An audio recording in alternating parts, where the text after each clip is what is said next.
इस वीडियो में हम ये डिस्कस करेंगे कि आपको प्लॉट के अंदर इन्वेस्ट करना चाहिए या फिर फाइल के अंदर इन्वेस्ट करना चाहिए। And I am gonna do it right now. What's up YouTube, Sohail Jafri है। अगर आप ऐसी ड्रीम लाइफ बिल्ड करना चाहते हैं जिसमें आप पैसे के लिए नहीं बल्कि आपका पैसा आपके लिए काम करे, तो my videos can help you a lot. So make sure to subscribe and hit the notification button to join the notification squad.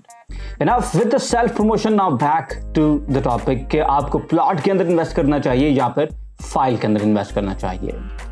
तो इन्वेस्टमेंट के पॉइंट ऑफ व्यू से सबसे पहले जो चीज आपको कंसिडर करनी चाहिए वो है आपका बजट। अगर आपका बजट आपको ये इजाजत देता है कि आप प्लॉट के अंदर इन्वेस्ट करें, क्योंकि प्लॉट के अंदर इन्वेस्ट करने के लिए आमतौर पर आपको लंप सम पेमेंट करनी पड़ेगी, तमाम तर पैसे प्लॉट के एक ही बार में यकमुश्त देने पड़ेंगे। तो अगर आपका बजट आपको ये अलाउ करता है तो आपको प्लॉट की तरफ जाना चाहिए। लेकिन अगर आपके पास इतना बजट नहीं है और आपके पास पैसे कम हैं लेकिन फिर भी आप रियल एस्टेट के अंदर इन्वेस्ट करना चाहते हो, तो ऐसी सिचुएशन के अंदर फाइल्स आपके लिए बड़ी आइडियल इन्वेस्टमेंट हो सकती हैं। फॉर एग्जांपल, मैंने 2 लाख रुपए के साथ रियल एस्टेट में अपनी पहली इन्वेस्टमेंट से आगाज किया था। अब आप इमेजिन भी नहीं कर सकते कि 2 लाख रुपए के साथ आप प्लॉट के अंदर इन्वेस्ट करें, क्योंकि प्लॉट्स हैं उसके लिए आपको यकमुश्त पेमेंट करनी पड़ेगी और 2 लाख के अंदर मेरे ख्याल से कोई प्लॉट आता भी नहीं है। तो मैंने सिर्फ 2 लाख रुपए के साथ रियल एस्टेट में एक पार्टनर को लिया और हमने 2-2 लाख रुपए डाल के 4 लाख रुपए से अपनी पहली इन्वेस्टमेंट की मिलकर।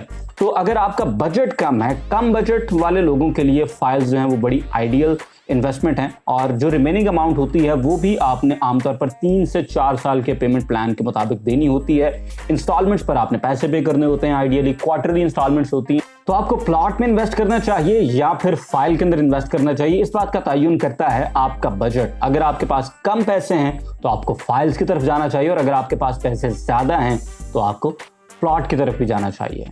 तो अल्टीमेटली आपको प्लॉट के अंदर इन्वेस्ट करना चाहिए या फिर फाइल के अंदर इन्वेस्ट करना चाहिए, इस बात का तयन करता है आपका बजट।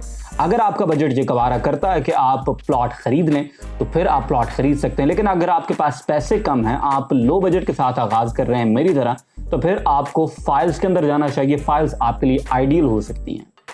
रिस्क टॉलरेंस दूसरा बड़ा फैक्टर है। आप कितना रिस्क बर्दाश्त कर सकते हैं, ये बात इस बात का तयन करेगी कि आपको प्लॉट के अंदर इन्वेस्ट करना चाहिए या फिर फाइल के अंदर इन्वेस्ट करना चाहिए। देखिए, प्लॉट जो एक्चुअल लैंड है, अगर वो वाकई में उस जगह का कब्जा मौजूद हो तो वो फाइल से कहीं ज्यादा सिक्योर होता है, और उसमें अगर आप इन्वेस्ट करेंगे तो आपका रिस्क जो है वो बहुत ज्यादा कम हो जाता है। ऑन दी अदर हैंड, जो फाइल्स होती हैं वो आपके और सोसाइटी के दरमियान एक प्रॉमिस होता है कि जब आप पेमेंट प्लान के मुताबिक क्लियर कर देंगे अपनी पेमेंट, तो पेमेंट प्लान को क्लियर करने के बाद सोसाइटी आपकी उस फाइल को एक एक्चुअल प्लॉट में, लैंड के अंदर तब्दील कर देगी और आपको उस प्लॉट का कब्जा मिल जाएगा। लेकिन आमतौर पर देर सवेर लगी रहती है, कोई भी सोसाइटी परफेक्ट नहीं होती, छोटी छोटी चीजें हैं।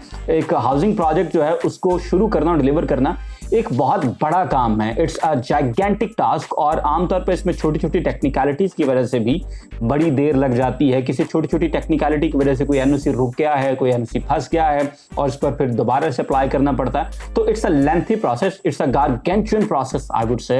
एक बहुत बड़ा काम है। तो इसको करने के लिए आमतौर पर सोसाइटीज जो गिवन टाइम है उससे कभी कभार ज्यादा टाइम ले जाती हैं। तो जब तक सोसाइटी अपने उन झंझटों के अंदर फंसी रहती है तब तक आपकी फाइल पर पैसे नहीं बढ़ते हैं, अप्रिशिएट नहीं होती, उस पर रिटर्न्स नहीं आते हैं। लेकिन सोसाइटी जब डिलीवरी की तरफ जाती है तब आपकी उस फाइल पर एप्रिसिएशन होना शुरू हो जाती है। लेकिन अगर किसी ना किसी वजह से एनओसी रुक जाते हैं या कोई और टेक्निकल प्रॉब्लम आ जाता है तो आमतौर पर आपकी फाइल जो है वो फंस जाती है और मार्केट के अंदर वो डीवैल्यू होना शुरू हो जाती है।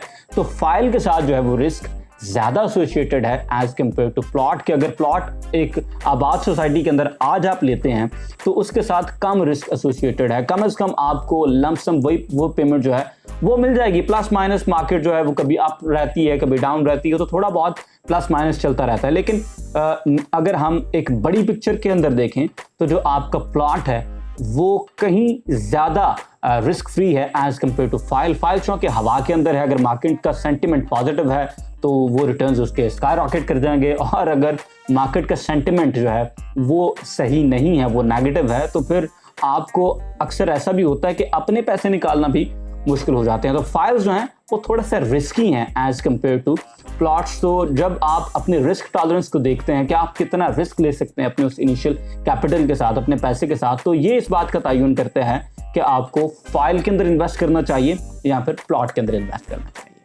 तीसरा सबसे बड़ा फैक्टर है आपके इन्वेस्टमेंट गोल्स। आप क्या करने के लिए रियल एस्टेट के अंदर इन्वेस्ट कर रहे हैं। दो चीजें होती हैं, कभी कभार आपके पास जो अपना पैसा है आप उसको सेव करने के लिए रियल एस्टेट के अंदर डालते हैं कि चलो यार ये प्लॉट ले लेते हैं, इसमें जो अपने पैसे हैं कमोबेश वो तो रहेंगे, या फिर आप उस पर गेन्स हासिल करना चाहते हैं, रिटर्न्स हासिल करना चाहते हैं, अपने पैसे को बढ़ाना चाहते हैं। तो ये दोनों चीजें जो हैं, इनमें से जो भी आपका गोल है उसके मुताबिक आप स्टेप लेंगे। अगर आप सिक्योरिटी चाहते हैं, अगर सेविंग्स चाहते हैं, तो प्लॉट जो एक्चुअल मौजूद हो। वंस अगेन मैं कहूंगा कि सोसाइटीज के अंदर आमतौर पर दो तरह के प्लॉट्स होते हैं, एक पोजेशन प्लॉट्स होते हैं और एक नॉन पोजेशन प्लॉट्स होते हैं। अगर आप अपनी इन्वेस्टमेंट को लेकर ज्यादा उसे सिक्योर रखना चाहते हैं, सेविंग्स अगर आपका प्राइम मोटिव है, तो फिर आपको चाहिए कि आप पोजेशन वाला प्लॉट खरीदें। ऐसा प्लॉट खरीदें जिसका कब्जा उसी दिन सोसाइटी आपके हवाले कर दे कि भाई ये ले आपको कब्जा मिल गया है, ये पीस ऑफ लैंड अब आपका है, आप अब इस पे चाहें तो फौरन से कंस्ट्रक्शन स्टार्ट कर सकते हैं। अगर आप सेविंग्स करना चाहते हैं तो आमतौर पर आपको इस तरह का पोजेशन वाला प्लॉट लेना चाहिए, फिर नॉन पोजेशन प्लॉट नहीं लेना चाहिए। अक्सर लोग आते हैं, वो कहते हैं यार हमने प्लॉट लिया था तो वो तो अब पैसे उसके बढ़ ही नहीं रहे हैं, उतने ही पैसे हैं, इतनी देर हो गई है। तो प्रॉब्लम ये होता है कि नॉन पोजेशन अगर आप प्लॉट ले लेंगे तो जब तक सोसाइटी के पास उसका कब्जा नहीं आएगा तब तक उसके जो अप्रिसिएशन है वो कोई खास नहीं होगी। ऑन दी अदर हैंड अगर हम रिटर्न्स की बात करें तो अगर आपका गोल ये है कि आपने पैसे इन्वेस्ट करने हैं और इस पर आपको प्रॉफिट आना चाहिए, तो फिर फाइल्स जो हैं वो बेहतर ऑप्शन हो सकते हैं। प्लॉट्स के ऊपर भी अप्रिसिएशन होती है, प्लॉट्स के भी पैसे बढ़ते हैं, लेकिन उनके अंदर पोटेंशियल फाइल्स से ज़रा कम आता है। इसकी मिसाल मैं ऐसे दूंगा कि अगर एक सोसाइटी जो है वो आपको लमसम पेमेंट पर आज एक प्लॉट देती है 30 लाख रुपए में, ऑन दी अदर हैंड उसकी जो फाइल्स हैं वो मिल रही हैं 6 लाख रुपए से ईच फाइल आप खरीद सकते हैं। तो बजाय कि आप एक प्लॉट खरीदें, अगर आप 6 फाइल्स खरीदते हैं और साल के अंदर वो प्लॉट जो है वो 30 से 40 लाख की तरफ जाता है, और जो फाइल्स हैं हर फाइल के ऊपर अगर 3 लाख रुपए की भी अप्रिसिएशन होती है तो आपको 15 लाख रुपए का प्रॉफिट हो सकता है, क्योंकि आपने 5 फाइल खरीद ली हैं 6 लाख ईच से। तो अब अगर आप उसको कंपेयर करें तो हर फाइल पर अगर 3 लाख रुपए आपको प्रॉफिट आया है तो ओवरऑल साल के बाद आपको 15 लाख रुपए का प्रॉफिट हो सकता है। लेकिन अगर आप प्लॉट की बात करें तो वो 30 से चौंके 40 तक गया है तो आपको उससे 10 लाख रुपए का ही प्रॉफिट होना था। तो आपको फाइल्स के अंदर इन्वेस्ट करना चाहिए या कि आपको इन्वेस्ट करना चाहिए प्लॉट्स के अंदर, ये डिपेंड करता है कि आप अपने पैसे के साथ करना क्या चाहते हैं। अगर तो आप उसे सेव रखना चाहते हैं या आपका प्राइम गोल है, सबसे बड़ा इन्वेस्टमेंट गोल है, तो फिर आपको पोजेशन प्लॉट्स की तरफ जाना चाहिए। और अगर आप अपनी इन्वेस्टमेंट के ऊपर चाहते हैं कि आपको रिटर्न्स भी मिले, आपको प्रॉफिट भी अच्छा है, तो फिर फाइल्स बड़ा बेहतर ऑप्शन हो सकते हैं। और in many cases by the way जो नॉन पोजेशन प्लॉट्स हैं वो भी बड़े बेहतर ऑप्शन हो सकते हैं। मुझे याद पड़ता है जी, फैसल टाउन ए ब्लॉक के अंदर 30-60 का एक प्लॉट था जो कि 32 लाख रुपए में खरीदा मेरे एक बड़े अच्छे दोस्त ने।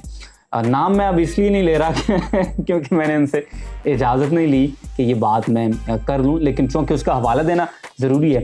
तो 30-60 का जो प्लॉट था फैसल टाउन ए ब्लॉक में उन्होंने लिया था, तब वो नॉन पोजेशन था। बाय द वे उस जगह बाकायदा हवेली मौजूद थी, और जैसे ही उन्होंने वो प्लॉट ख़रीदा उसके थोड़ी देर बाद ही उसका पोजेशन मिल गया। तो आनन फानन कोई 6 से 8 महीनों में जैसे ही पोजेशन मिला तो वो प्लॉट जो है वो 50 लाख रुपए तक पहुंच गया, और उसके कोई साल डेढ़ के बाद इस टाइम उसकी माली जो है वो एटलीस्ट जो है वो 95 लाख से 1 करोड़ के दरमियान होनी चाहिए। तो आपको प्लॉट्स के अंदर इन्वेस्ट करना है या कि फाइल्स के अंदर इन्वेस्ट करना है, और किस तरह के प्लॉट्स के अंदर इन्वेस्ट करना है, इस बात का तयन होता है कि आप अपनी इन्वेस्टमेंट के साथ करना क्या चाह रहे हैं। ये थी हमारी आज की वीडियो। अगर वीडियो आपको पसंद आई है तो इसको लाइक करें, शेयर करें, और साथ ही साथ आप कितना एग्री करते हैं मेरी इस तमाम एनालिसिस के साथ ये कमेंट सेक्शन के अंदर मुझे ज़रूर बताया करें। किस तरह की वीडियोस आप देखना चाहते हैं ये भी मुझे ज़रूर बताएं। And I will see you in the next one. Till then, अल्लाह हाफ़िज़।